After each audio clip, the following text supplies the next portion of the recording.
And Tom's been trying to do that for like the entire summer split. One time. Nailed it. Just the way it is. Susano nailed it for Obey, making sure Warchi can't play that in the Hunter role that we've seen him do before.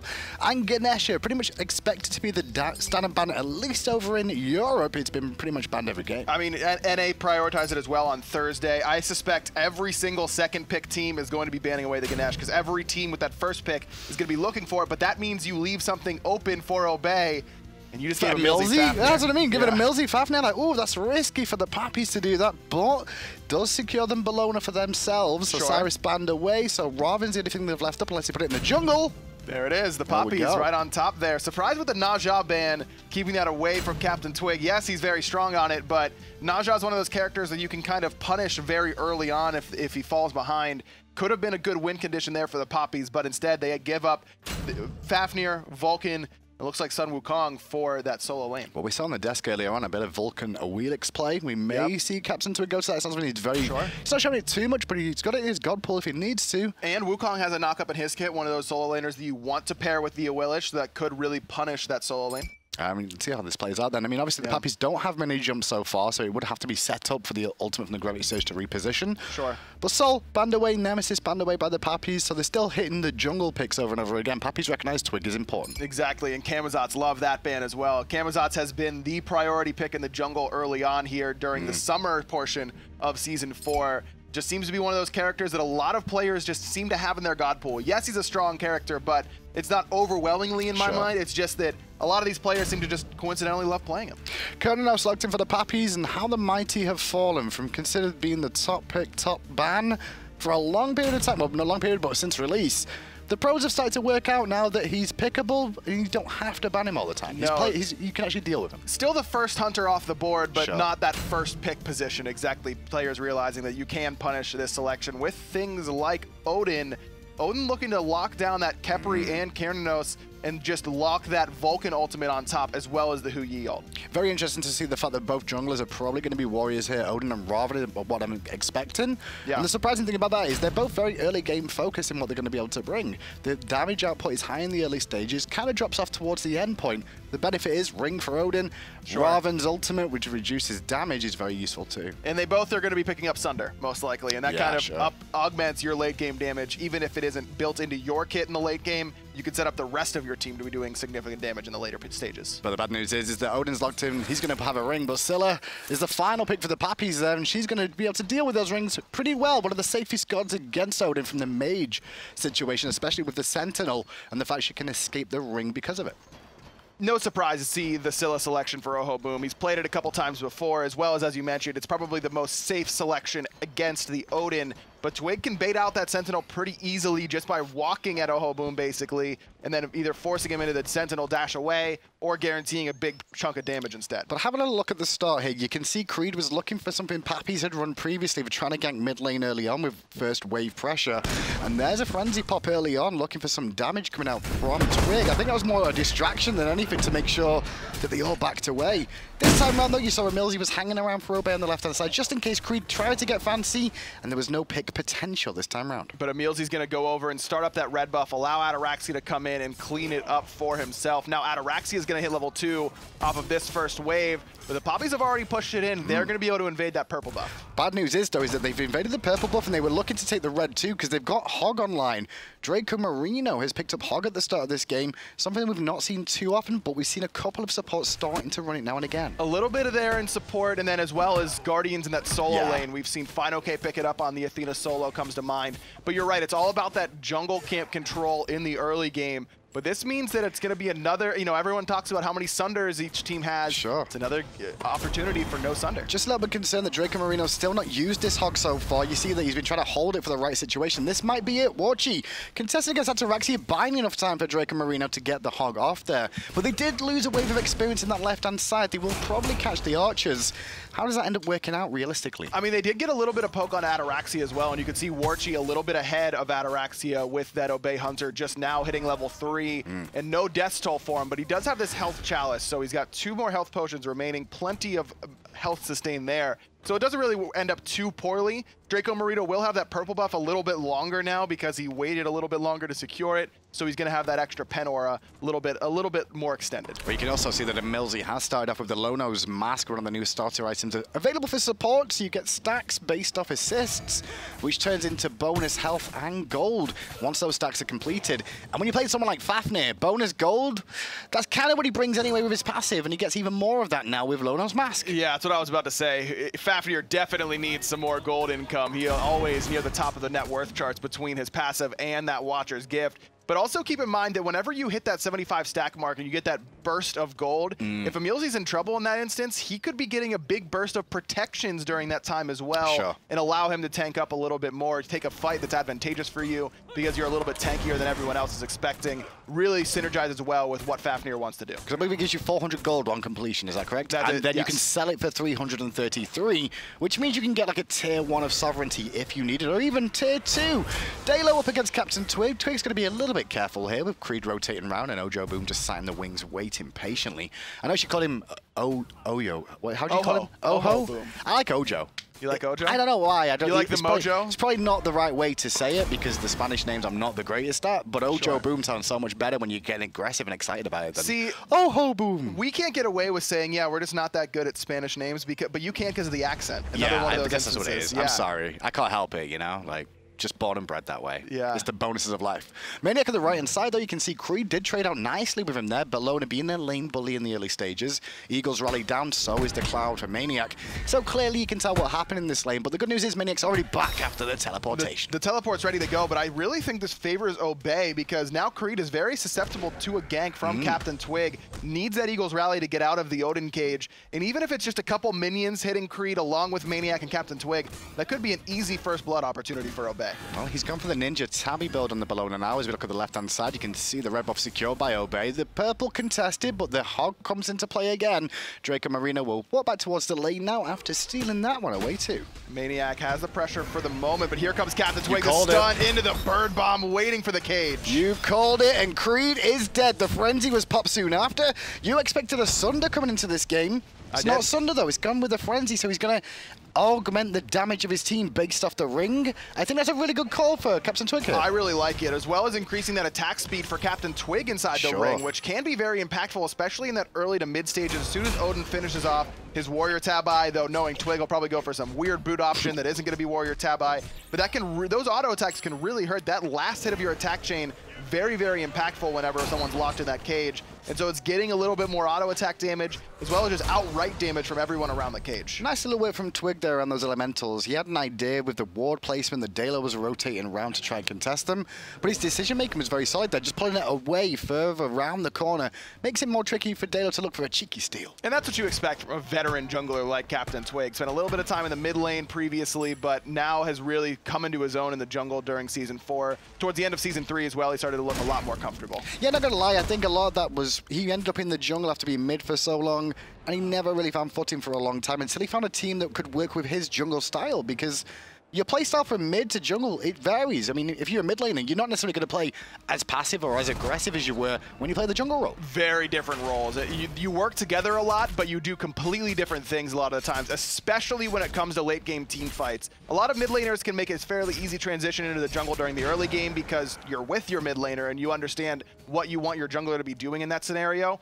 But how you team fight as an assassin, or in this case as a damage-oriented warrior for Captain Twig, is going to be completely different. Left-hand side, bit of pressure onto Warchi here. The beads are already down, and with Ataraxia just waiting in the wings to leap in and close the gap. Picks up the kill. His leap is down, though, and Dalen wants to try and punish that. And he goes with the ultimate, going to get some nice damage off. Beads burn on Ataraxia.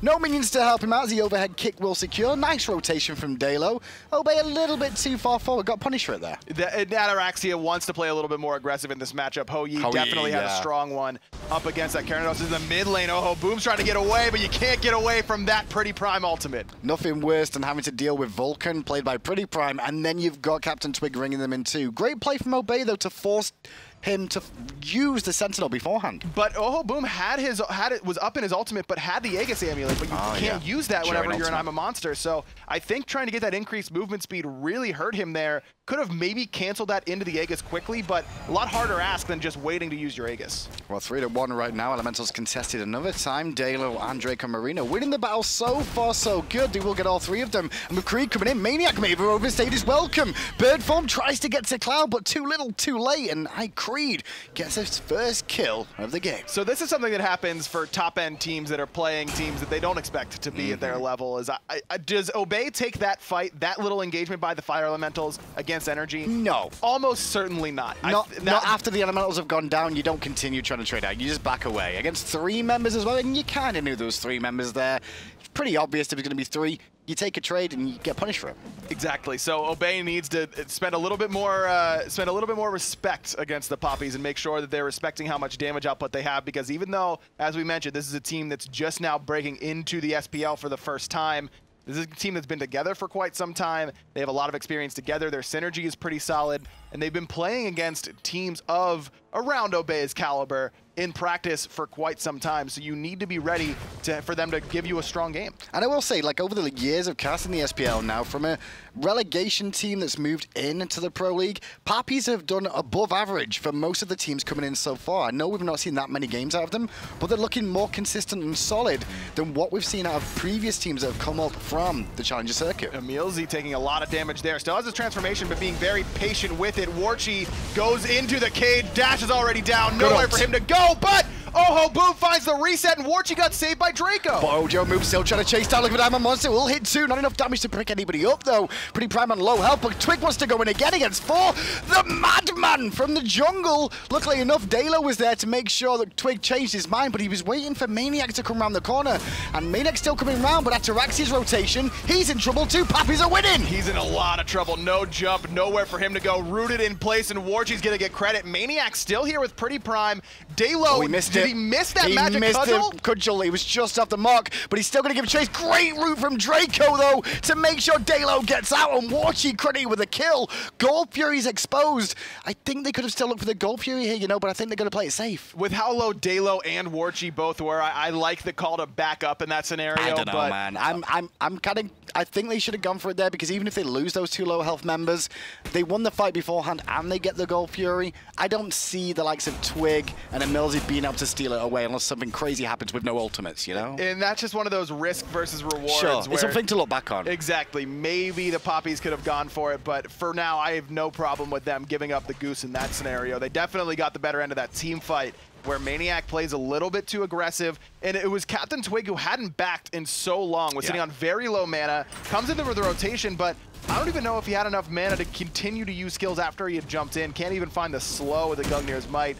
Good option for the Papis to take that fight, and it all goes right because of the great play out of Draco to save Warchi and Oho Boom finding that ultimate. If anything, it was Draco who saved multiple people, because he saved with the ultimate onto Warchi, and then also the route to get Dalo out of trouble on the escape route kept his whole team alive there. And supports sometimes go unnoticed, especially Capris, who most of the time sit in the back line and make sure they've all got protections and some dots on the enemy team. Exactly. That Rising Dawn is kind of difficult to understand how much work it can do in the middle of a team fight, but in terms of giving your team damage reduction, it is incredibly powerful. Sneaky trap being set up by the Papis, and Prime could be the casualty for this. Backfires away from the damage, but Dalo's not giving up. The ring from Twig will allow Prime to escape. As Twig goes in again, Prime's setting up for the ultimate. He's looking for the right opportunity. Warchi's ult. The ult is on point. Ojo's out of the way. Dalo is not, though, and Dalo is going to fall down. Emilzy's going to get credit for that. Ataraxia jumps right on top of the Gold Fury to start it up as Twig continues the chase. That damage reduction from Draco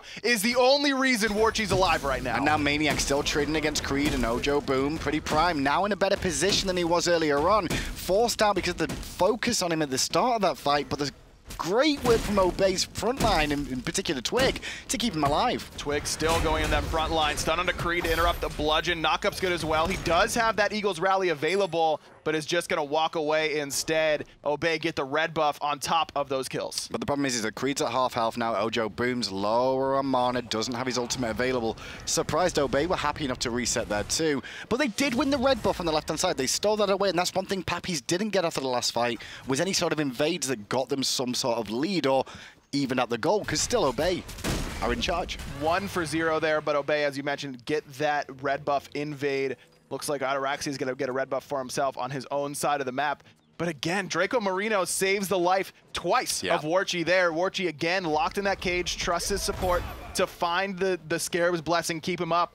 But then that Rising Dawn right before Twig landed with the Bird Bomb saves Warchi's life a second time. Draco Marino proving that he doesn't need one of those defensive teamfight relics like the Shell, the Sprint, or even something aggressive like the Frenzy or Sunder.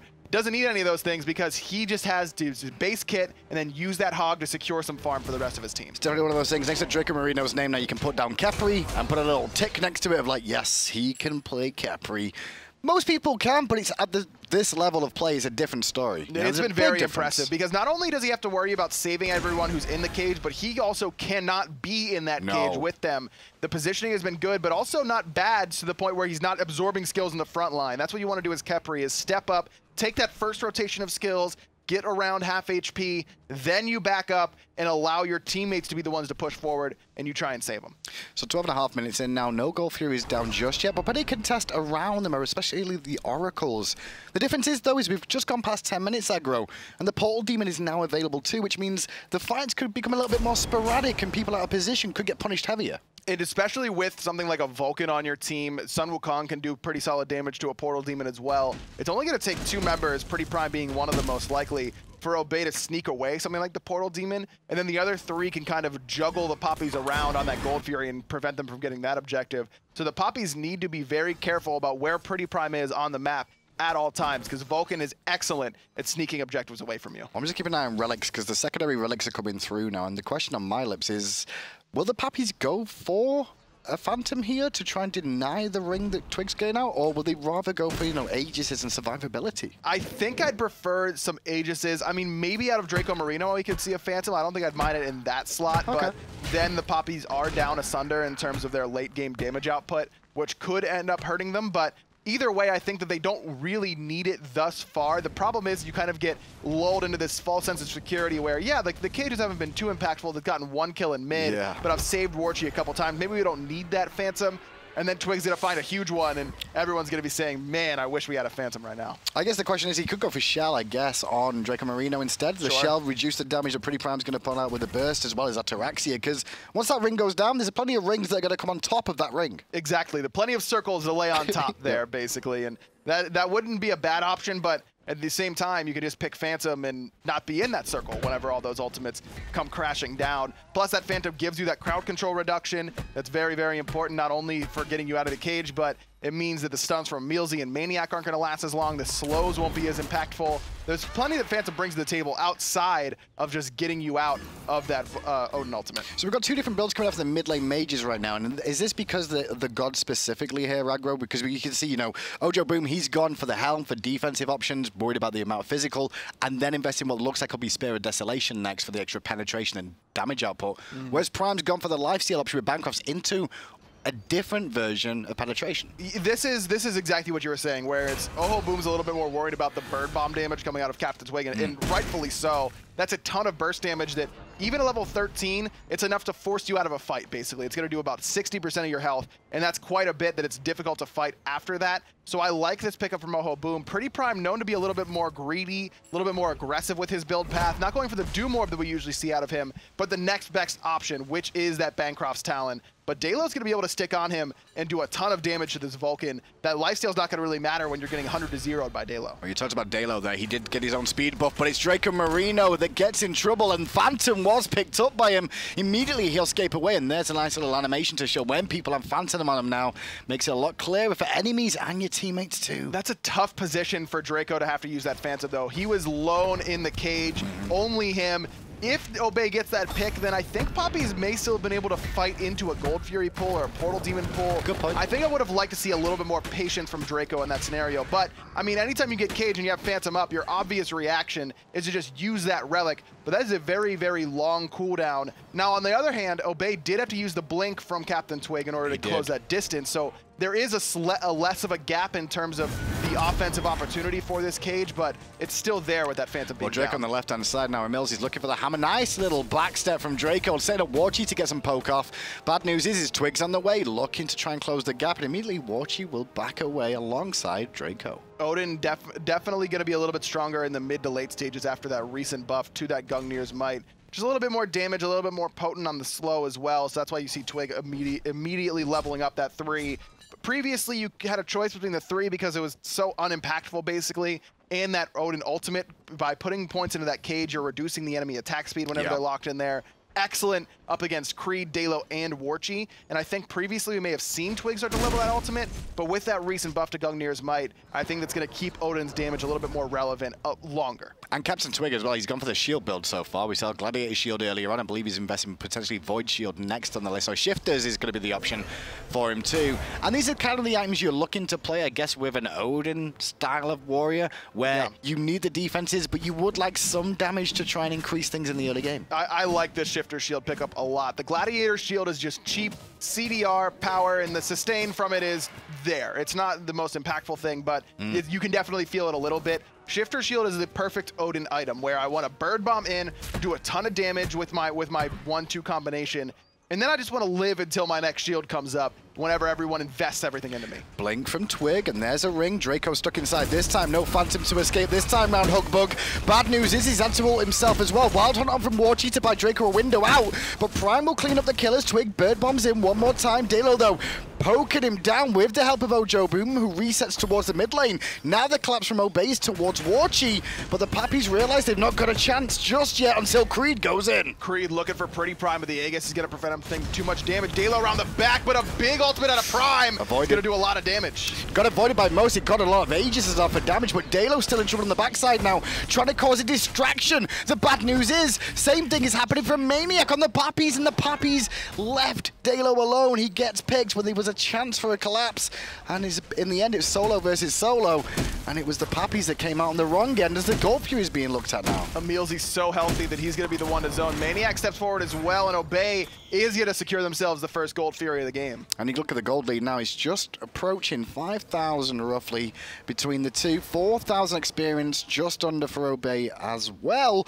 And this is kind of a slow progress from Obey. Papis are making this tricky. They are. They're being where they're supposed to be. It's been Obey getting the majority of the contestable objectives. That's why they have this lead right now. But the Papis have been there every time they need to be, not making it easy on them. Still the Pole Demon aggroed by Papis, still continues to fight down. I'm a Monster propped him down, but the Pole does go the way of the Papis, but it was a lot invested for that. Dalo comes through the portal, and Twig and Maniac running for the lives, get out of danger scot-free. A little bit late on that I'm a Monster from a Hoboom, but it doesn't end up mattering too much as the Papis secure it anyways, so getting a little bit of gold in their favor, but this does leave Ataraxia alone on the left-hand side. Excellent recognition by the veteran Hunter to recognize that everyone from the Papis is there on that right getting the Portal Demon. So even though he's low on mana, hasn't backed since the Gold Fury, there's no one there to contest him. He's going to get 500 gold for his team for free. And when you think about the Pole Demon, pretty much being a tier 1 tower is how you should look at it now. It's basically the same thing. So it evens things out with losing the Pole Demon, other than the map pressure around the Fire Giant for a few seconds with that pole. But teams that are behind don't really get as much of a benefit from that portal as teams that are ahead. So the Papis not really going to get too much out of that. Maniac going to hit confirm the enemy blue buff with the Jingu Bang this time around. I swear, whenever I see some Wukongs who turn into bird form after stealing things, I actually think they do it just because they like the noise of the bird screaming, and it's like a weird laugh. That's what it kind of comes across with me. Ha ha! As he flies away. See? Sounds just like that. I guess that's your like. I'm sorry. It's the only you like to BM other people. That's your thing. Bird is just the fastest way to escape. I've never BM'd anyone. It's not me. That's rude. Dalo gonna get hit by the hammer, and Twig was really worried about being aggressed on this, so actually dropped the ring down too. Surprisingly enough, he isn't on a low cooldown. Prime though is in a bit of trouble. No escape this time round, Sunshine. Full burst damage, and Dalo was her. Creed will pick up the kill with a bludgeon. Ojo Boom did great work there. Now when Twig's in trouble, no ring for him. Can he get away? Ataraxi will pick up Draco Marino, who's busy on the front lines. Twig gets to his tower, and Dalo can't do it on his own. Trying to get away now, and Ataraxia is forced out. Now it's Emilzy and Maniac on that front side, continuing to try and push the Papis back, and they do so successfully, 1 for 1, but great execution onto Pretty Prime there. The Sunder comes out from Creed, no real setup for that I'm a Monster, but Oho Boom hits everything, knocks down Pretty Prime. Good way from Papis though to realize with a man advantage in the low health bars of Obey, they could get the tier 1 tower in the mid lane.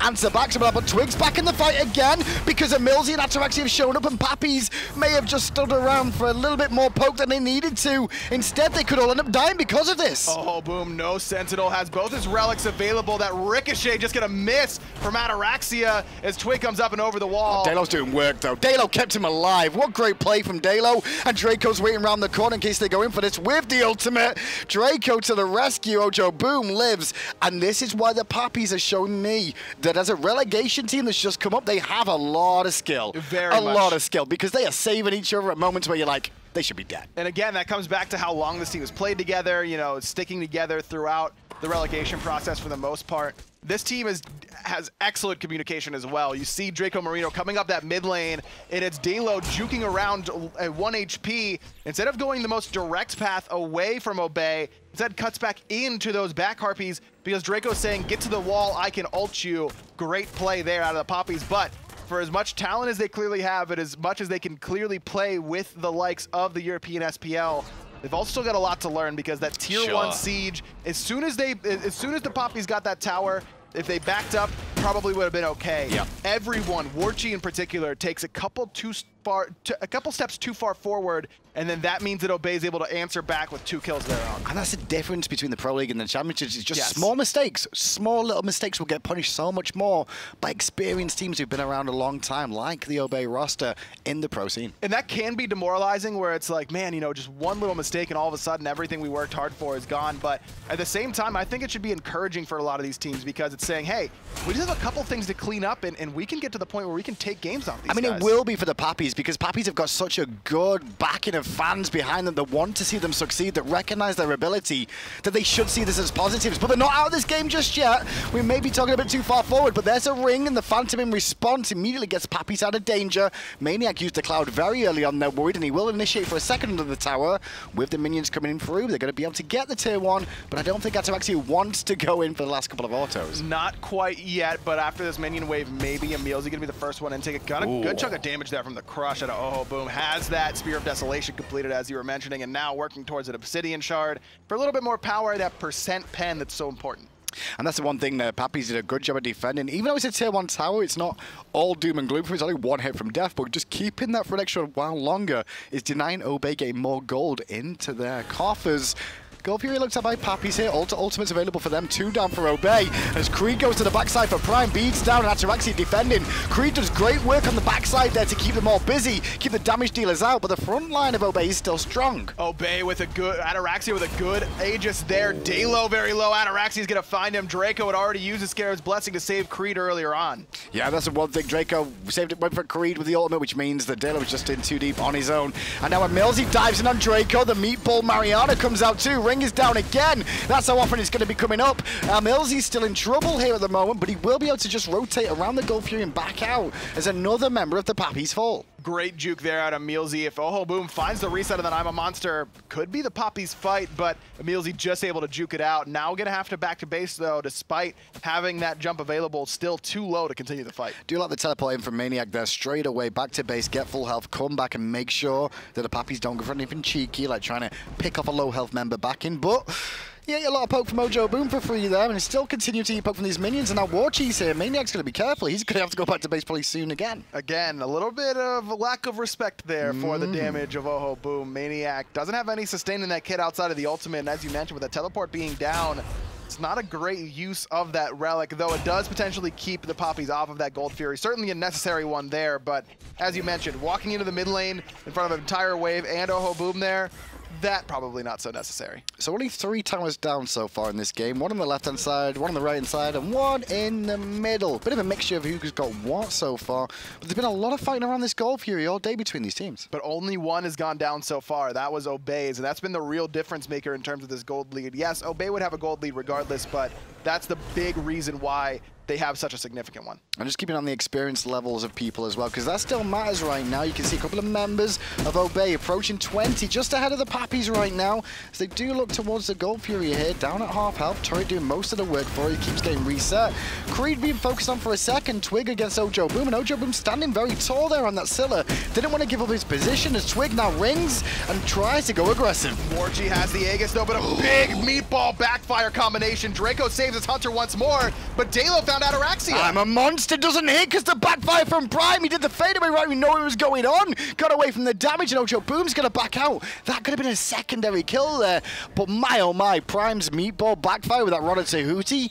Morchi disappeared. The backline focus from Papis has been great thus far. Everyone is pressuring either Pretty Prime or Ataraxia, but it's never both at the same time. A clear target focus from the Papis is keeping them in this game. And I think that's what they need to. They're using Creed and Dalo very, very well to do that, because they're juggling the aggro. One goes in, commits, forces some beads, forces some ultimates. The other one goes in, commits, tries to get more beads, tries to get more ultimates. It's working out for the Papis. The old bait and switch. Is that really what it is? The old bait and switch? The old bait and switch, yeah. I mean, every game has it, you know. You're in a shooting game and you pop out, you shoot, and then your teammate comes out because they think you're hurt and they're challenging you. Always a good play here. Out of the Papis, look, all of Obey's at the Portal Demon. The Papis just got the Gold Fury. Gold Fury for Morchi. Creed gonna sit here on the side looking for a steal. Not gonna find it though. It's not all doom and gloom that, because the Gold Fury is still worth more than the Portal Demon, but it gives positional advantage for Obey around the Fire Giant. But at this stage of the game, I think I'd rather have the Gold Fury there if I'm the Papis. If I'm Papis, as I mentioned, I agree. You're not going to get as much mileage out of that actual portal that the Portal Demon gives you. And the Papis just want something to close that gold gap that Obey is kind of start to pull away from. Now it's below that 5,000 gold mark. 4,700 at 28 minutes really isn't anything insignificant. No. This game is very, very even. And I like the fact that Creed on that right-hand side, when he was watching the Portal Demon, he didn't go overly aggressive. We've seen so many solos that's like, I will try man mode and steal this, and then end up dying because of it, which turns the game even more. The fact that Papis were like, you know what, we'll go for a cheeky poke and strip it away, but if we don't get it, we still get the Gold Fury anyway, and we're still in this game. Very calm and collected. The Papis definitely, even despite falling behind a little bit early, have kept their composure thus far, and that's one of the things, especially when you're going up against a team that really dominated the entire SPL during the spring portion of the Season 4. You expect a team like the Papis to come in and maybe play a little bit scared, but they have done anything but that. 11-7, they're right there with Obey. But now the pressure gets a little bit further ahead now in favor of Obey, because right when we start sieging up around this Fire Giant aggro, the cost of losing the fight becomes much more severe, and that's why the Papis going to have to place even better than they have been so far, because Twig's going to go in, get a nice blink off, no ring just yet, trying to force out some abilities, and he gets just that. The Sentinel down means Ojo is trapped, and he needs help. But he's all alone. It's only Twig here, and I'm a monster is going to find him. Emil's, he does knock down Ojo Boom, but it's already a 1-for-1. Right-hand side, though, Creed versus Ataraxia, and Ataraxia's winning the trade, too. Prime with the backfire will clean that up for sure, because he's never going to miss from that distance. Maniac still contesting against 3 on the other side, however. Warchi's still in this. No ultimate available for Draco Marino or Dalo, and Emilzy has to fall back as Maniac's clone still doing work, and Maniac is still going in. Dodges out that wild hunt, but a perfect abduct from Draco Marino gets Warchi the autos, and Maniac's gonna fall. However, Ataraxia, after getting the kill alongside Prime, did get the tier 2 tower, so even though Maniac was a little bit too gung-ho for my liking, it created enough room for Ataraxia to get that tower. See, the last 2 times I agreed with you. Maniac was a little bit too far forward. In that situation, Maniac is killing himself to guarantee the tier 2 for Ataraxia. That was calculated aggression in that scenario, and it ends up working out. Ataraxia hasn't backed just yet, and Dalo was forced to use his Brace of Undoing to heal back up. But 2 backfires later, and you're already dead again. Prime is, he's just, it's like he's got a shotgun on that backfire, because it's always going to hit. Every time. The accuracy, the positioning, I can talk about Pretty Prime all day. His timing of the abilities as well. Like, hitting the meatball and the backfire at the same time is so difficult to do, and it makes people panic about, hang on, did he just do all that damage with backfire? No, he hit you with a meatball too, but you just didn't realize it because it came at the same time. But Dalo there, it makes the first obvious mistake that the Papis have made all day so far today. Actually, that's not true. They pushed a little bit Chasing too far kills. after the tier 1 tower, but chases Ataraxia there, and this is the window you were talking about. Now Obey heavily punishing the Papis, going for the fire. Creed around the back, and you can see the Ojo boom focus coming out from Maniac and Twig because they know he's got the Armor Monster primed and ready. Creed, though, eating a lot more damage from the 2 carries than he would like to. Warchi was setting a trap up, but now the trap has been turned because multiple areas of the map, Papis are in trouble. Draco's 1 hit from death. They're just going to cancel that one out. As on the left-hand side, you can see that Ataraxia and Pretty Prime and Melzy running down Warchi, who's trying to buy as much time as he can, but it's all gone Pete Tong. Now Oh Boom's got to handle 2. The Frenzy pop. Twig takes a lot of damage, though. The Aegis is going to save it for the moment. Oh Boom does find Twig, so Obey does lose 1 member, but now it's only Dalo left alive. Everyone from Obey healthy enough Here we go. to start up this fire. Can Dalo get in there and contest a fire giant is the question. And it doesn't look like that's going to be given an answer even quicker because he's going to go straight back to base buy. He was on full health and mana, but I understand just giving it up when you're on your own. That time around was the right play, to give that one up. Just like Creed gave up that Portal Demon, sometimes you just got to give it up. In that scenario, again, it just comes back to Dalo being a little bit too aggressive by the enemy blue buff. If Obey doesn't find that pick, I don't know if they can take that fight as easily as they did. Well, you saw those team fight recaps at the bottom then. You saw the amount of golden experience that Obey came out ahead because of that, but it was the damage output from those 2 teams. 11,500 from Obey versus the 9,500 from Papis. Shows Papis are doing well in the team fights, but they're not finding the kills they want to. And again, where was the majority of that damage? It was on to Captain Twig and Maniac, the 2 frontline characters. And they both died, rightfully so, but it took them so long to bring those 2 down. Exactly. It's so difficult whenever Maniac is in front of you. Yes, he's got 3 deaths, but look at how much HP he has in that build between the Midgardian, the Rune Forged, and that Bulwark of Hope. Also plenty of protections from all those items, as well as that Gladiator's shield, and the Spirit's Robe on top of that. So it's very difficult to knock down Maniac. Has done a good job in the later stages of doing his job in that front line, keeping the Papis out, and making sure that only 1 or 2 members from the Papis are in the face of Pretty Prime and Ataraxia. He left a minion up. Maniac left a minion up with the blue buff. Well, hopefully he doesn't want that blue buff whenever he thinks it's going to respawn. Do you know how terrible of a play that is? Wow. Goodness me, Maniac. That is game-changing. There is people watching this right now so salty and upset that you left that minion alive. How dare you? Okay. I can't believe you did that. So I just wanted to go on a rant about... No, that's fine. It felt good. I was going to let you go. You know, I was. Everything's good now? I'll forgive him, though. It's okay. I'm a forgiving kind of caster. That's very kind of you. I am. No BM from you, ever, though. Ever? No, that would be... Just tell the truth. That's all I ever do. At least the truth from my eyes, which means it's never lies. Left-hand side, though, Papis are trying to do a bit of split pushing here. Ojo Boom, you can see Drake and Marina both here. They're looking to try and get a little bit more farm so you can get Ojo Boom, that Rudder Tahuti, and also level 20, which is another power spike yet again for Scylla. But again, blink in from Twig. Warchi already so low, but Draco has the Phantom and the ultimate. That's 2 important cooldowns used. Papis already used that Bologna ultimate as well. Surprised by how early Maniac keeps using that Sun Cloud to just get free damage off because it's so tanky, that clone onto the Phoenix, I should say. Phoenix has fallen down now. Warchi root in place, hits it by Jingo Bang 2. The Sun's off the mark, the Bird Bomb 2. Warchi survives unless Prime says no! Double kill for Prime in the fountain! That's tough. Brutal. Brutal end to the game where Papis have put on such a good fight. Obey, take game 1. And that time around, it was just the Warchi being a little bit too far